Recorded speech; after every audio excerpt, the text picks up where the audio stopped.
സ്വർണ്ണക്കേസ് പ്രതിയായ Heera gold Exim private limited director Nowheera ഷെയ്ഖിന് മുന്നറിയിപ്പുമായി സുപ്രീം കോടതി.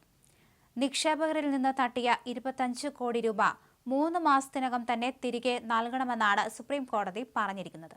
അല്ലെങ്കിൽ ജയിലിൽ പോകാൻ തയ്യാറാകണമെന്ന് കോടതി വ്യക്തമാക്കുകയും ചെയ്തു. നിക്ഷേപകരിൽ നിന്ന് 5600 കോടി രൂപയുടെ തട്ടിപ്പാണ് നൌഹീറ നടത്തിയിട്ടുള്ളത്. പല സംസ്ഥാനങ്ങളിലും ഇവർക്കെതിരെ എഫ്ഐആർ രജിസ്റ്റർ ചെയ്തിട്ടുണ്ട്. അതിനിടയിലാണ് സുപ്രീം കോടതി കർശനമായ താക്കീത് നൽകിയിരിക്കുന്നത്. അവസാന അവസരമാണ് നൽകിയത്. ജാമ്യം റദ്ദാക്കുമെന്നും കോടതി അറിയിച്ചിട്ടുണ്ട്. അതേസമയം കയ്യിൽ പണമില്ല എന്നാണ് നൌഹീറ കോടതിയിൽ അറിയിച്ചിരിക്കുന്നത്. ഇവരുടെ ഉടമസ്ഥതയിലുള്ള സ്വത്തുക്കൾ കണ്ടുകെട്ടിയിട്ടുണ്ടെന്ന് ഇഡി വ്യക്തമാക്കുകയും ചെയ്തു. വൻ ലാഭം വാഗ്ദാനം ചെയ്തായിരുന്നു ഹീര ഗ്രൂപ്പ് നിക്ഷേപം സ്വീകരിച്ചിരുന്നത്.